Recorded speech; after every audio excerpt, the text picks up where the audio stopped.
Je vais maintenant donner la parole à Baptiste pour qu'il vous parle du sujet digital costing.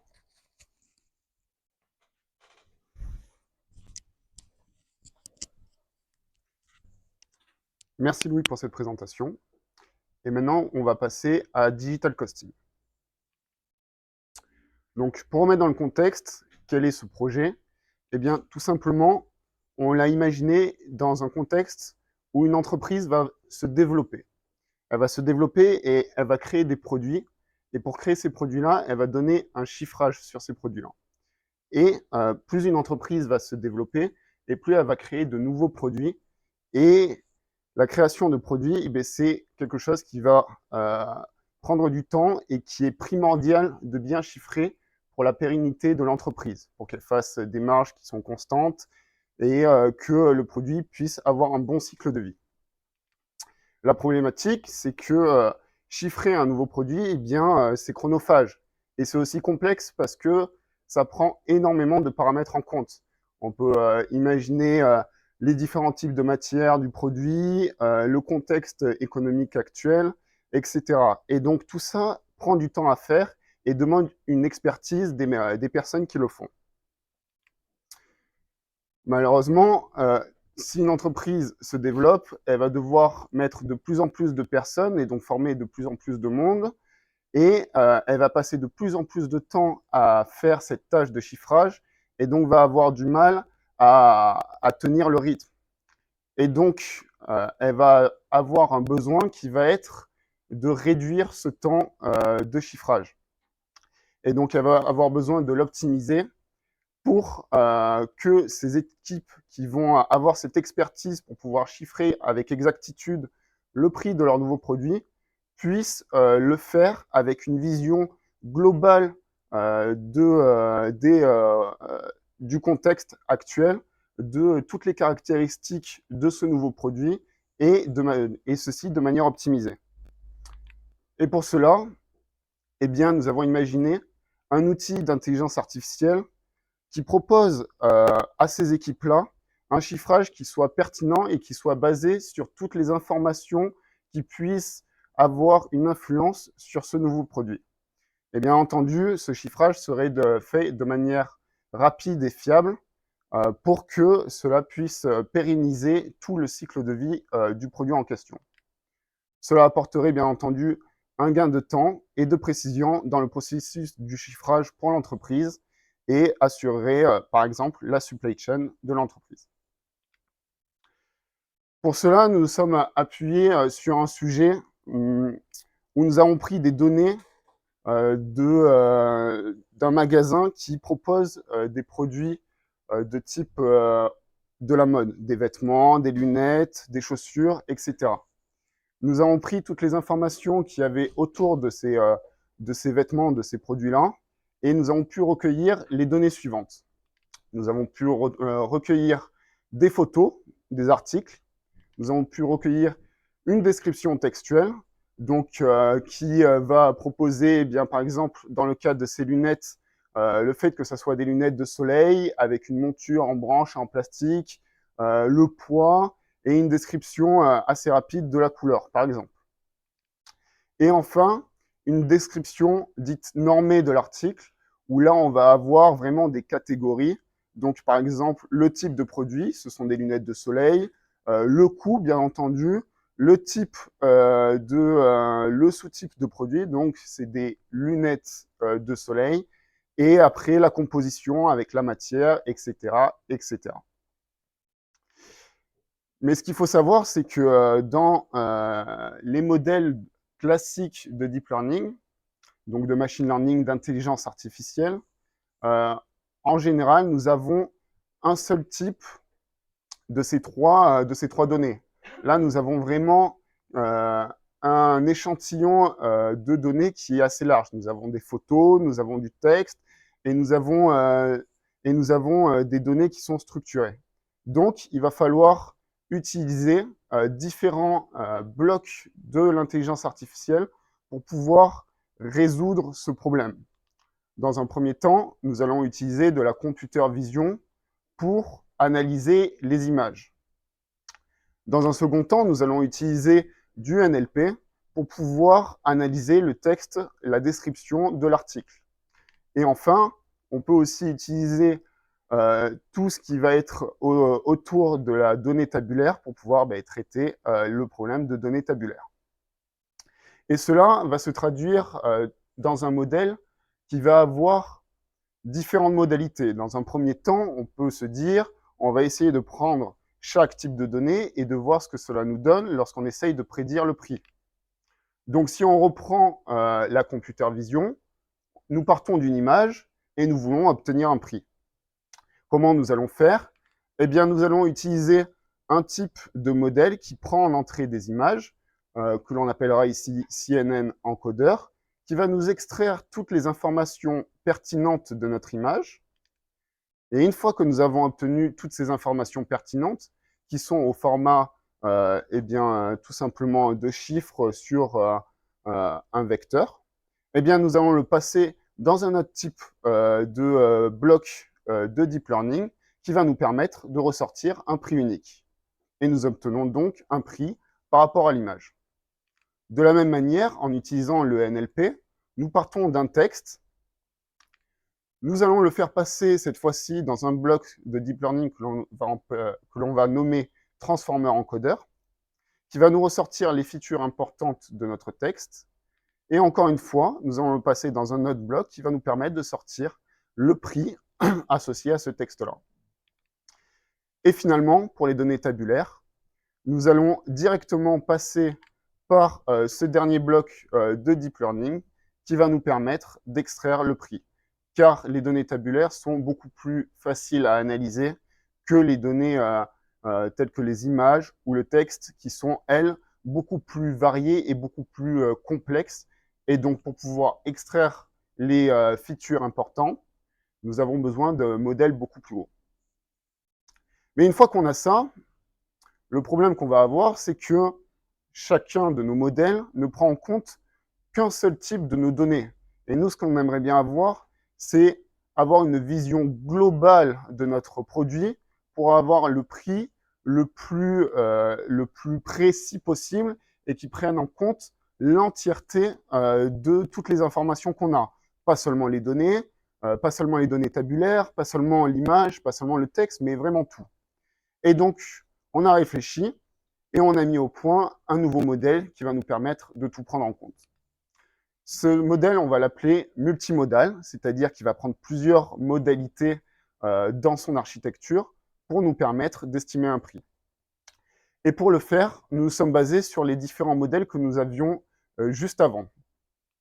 C'est-à-dire que pour l'image, nous reprenons le CNN encodeur avec le bloc qui va nous permettre de prédire un prix. Pour le texte, nous reprenons le transformer encodeur avec la tête qui va nous permettre de prédire un prix. Et enfin, pour les données tabulaires, nous allons reprendre la tête qui va nous permettre de prédire un prix. Mais là, comme vous l'avez bien compris, nous avons 3 prix différents et nous voudrions avoir un seul prix unique. Pour cela, nous allons utiliser une technique, encore une fois, de deep learning, nommée late fusion, qui va reprendre ces 3 prix, qui va les fusionner en faisant une somme pondérée qui sera apprise par le modèle et qui ressortira un prix unique. Et donc, ces 3 modèles-là vont travailler en coopération pour obtenir le prix le plus précis possible à la fin. Et donc maintenant, ce qui nous intéresse, ce sont les résultats de ce modèle. Et notamment, pouvoir comparer les différents modèles qu'on a obtenus pour voir si effectivement le multimodal est pertinent dans ce contexte-là. Alors, petite précision, comme vous pouvez le voir en haut, il n'y a pas de modèle seulement de données tabulaires, car il n'était pas pertinent ici de faire seulement les données tabulaires, car il n'y avait pas assez d'informations dans la donnée, juste pour pouvoir permettre de faire un modèle uniquement sur les données tabulaires.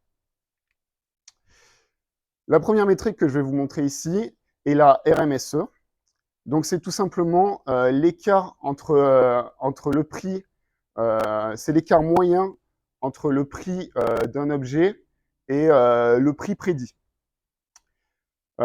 Donc, En beige, nous pouvons voir que c'est le modèle de NLP. En vert, le modèle de computer vision. Et en rouge, le modèle multimodal. Comme vous pouvez le voir, en moyenne, le modèle multimodal se débrouille mieux que les deux autres modèles, puisqu'il a une erreur moyenne qui est aux alentours de 10. Donc ici, 10, c'est en euros, on parle. Cependant, si vous prenez le trait noir, nous pouvons voir que le modèle NLP et multimodal, si on prend l'extrémité gauche, les deux modèles performent presque aussi bien l'un que l'autre. La deuxième métrique que je vais vous montrer est la MAPE. C'est la moyenne absolue en pourcentage d'erreur. Donc c'est le pourcentage d'erreur moyen du modèle.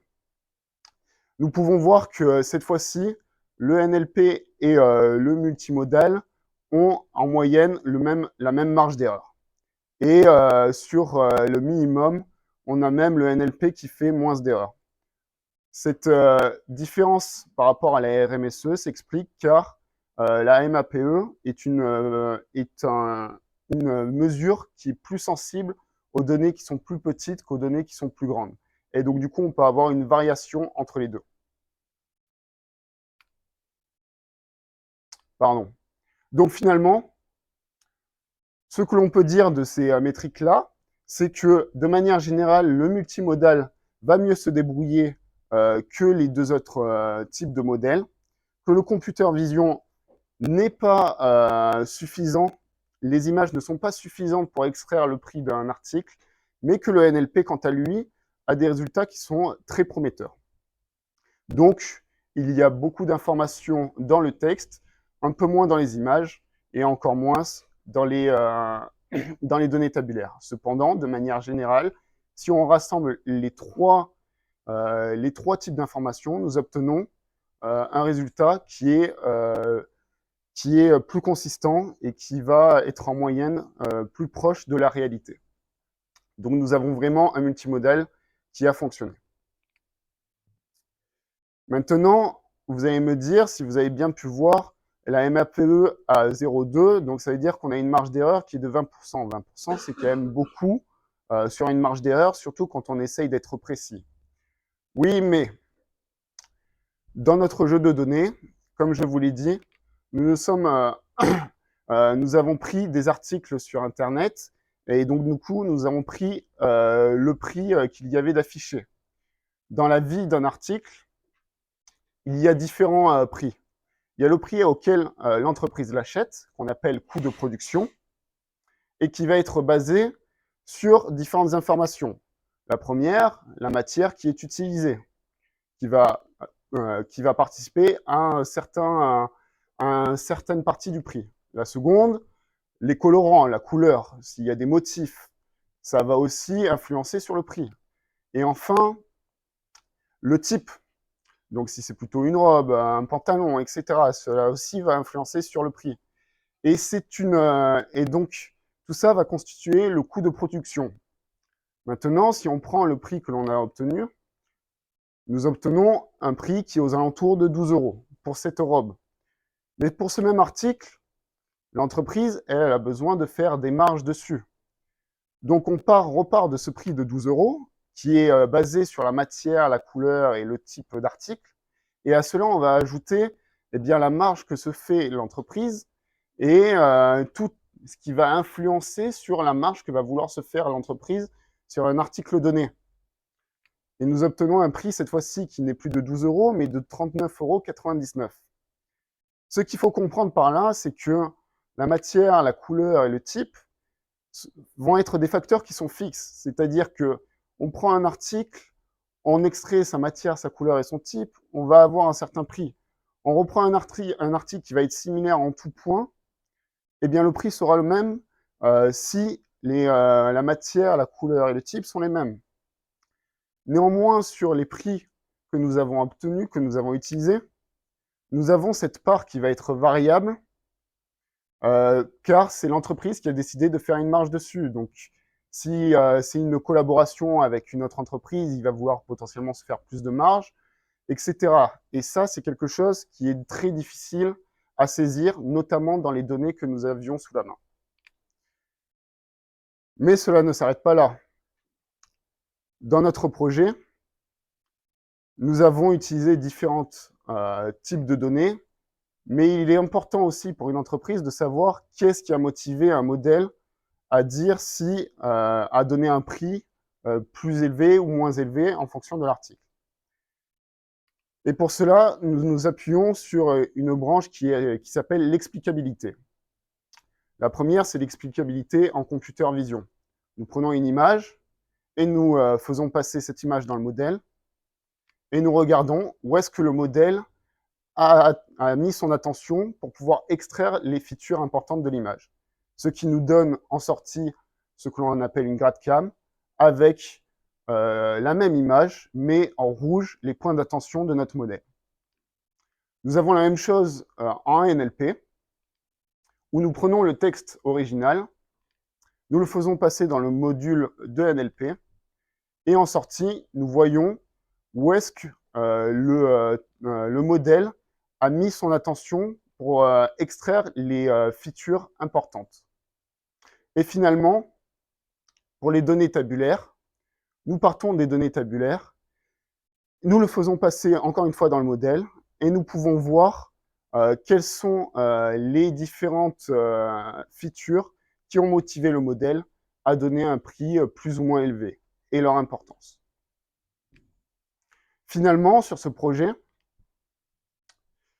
nous avons pu explorer un modèle multimodal basé sur trois types de modèles différents, trois types de modalités. Nous avons, pour les réunir, utilisé une méthode de late fusion.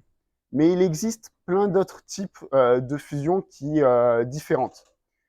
Ici, dans ce lab-là, nous avons fait le choix de partir sur la late fusion, mais il serait très intéressant pour continuer l'exploration d'analyser d'autres types de fusion de modalités pour voir ce qui en ressort. La deuxième, c'est comme je vous l'ai expliqué, nous nous sommes basés sur le prix de vente de l'entreprise, auquel il y a ajouté une marge. Vous vous en doutez, il serait plus pertinent avec les données que nous avions sous la main d'essayer de prédire directement le coût de production. Et comme cela, nous aurions pu obtenir des résultats qui étaient beaucoup plus cohérents par rapport à la donnée que nous avions. Et finalement, vous allez me dire, nous avons basé notre recherche autour des articles de mode, mais pourquoi la mode? Eh bien, ce qu'il faut savoir, c'est que ce type d'exploration, ce type de modèle ne se limite pas seulement à des articles de mode, mais il peut être adapté à beaucoup d'autres sujets. On peut imaginer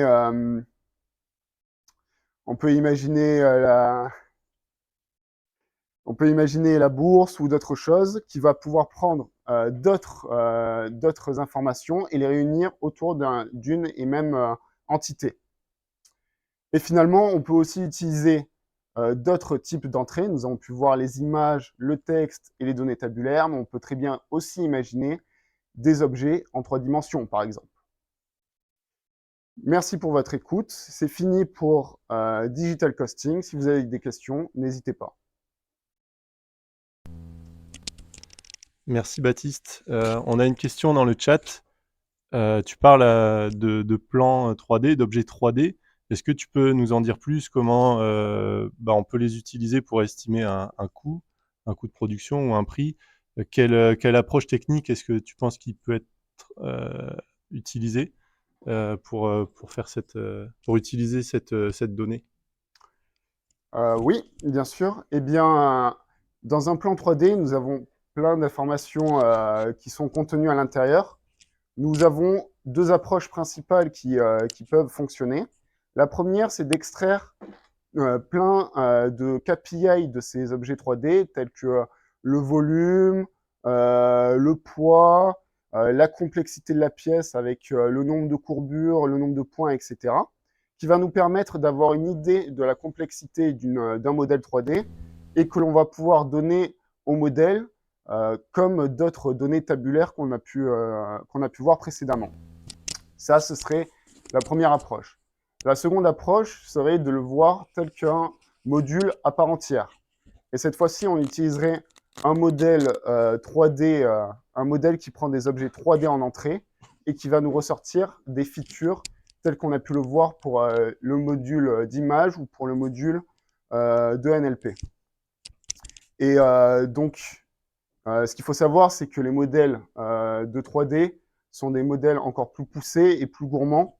Donc, il y a vraiment un réel intérêt à analyser notre problématique pour savoir quel est le type de modèle pertinent pour la problématique en question. Est-ce que j'ai répondu à votre question? Oui, très bien, merci. On a une autre question de Yann sur la GradCam. Est-ce que tu peux nous en dire plus sur la bibliothèque qui a été utilisée? Alors, nous avons développé notre propre outil pour extraire les GradCam. Tout simplement, nous avons fait passer notre image dans notre modèle PyTorch et nous avons extrait les poids d'activation à un certain layer pour pouvoir récupérer l'attention du modèle à ce moment-là en particulier. Il existe plein d'autres techniques pour pouvoir le faire et il existe aussi des librairies pour pouvoir le faire, mais elles sont plus adaptées pour des modèles qui vont faire que de l'image. Et à partir du moment où on passe à des modèles multimodaux, il est compliqué d'adapter les librairies, donc nous avons préféré développer la nôtre. D'accord, merci. Et une dernière question sur le multimodal. Donc une question sur la late fusion. Est-ce que cette late fusion a révélé que les 3 modalités ont une importance significative dans la prédiction ou est-ce qu'il y en a une ou 2 prépondérantes? Question très pertinente. Nous avons pu voir dans les métriques qu'il y avait des modalités qui se débrouillaient beaucoup mieux que les autres, telles que le NLP par rapport au computer vision. Eh bien, si on récupère le layer en question qui joue dans le late fusion, nous pouvons récupérer ces points et nous pouvons voir à quel point le modèle donne de l'importance à l'une ou l'autre des modalités. Il s'avère que dans notre modèle, dans notre meilleur modèle, le multimodal a choisi de prioriser la modalité du NLP. Et cela se comprend puisque nous avons obtenu les meilleurs résultats avec je parle entre les différents modules, avec celui du NLP. En second, c'était les images et en troisième, c'était les données tabulaires. Très bien, merci. Je ne vois pas d'autres questions dans le chat. On va pouvoir passer au sujet suivant.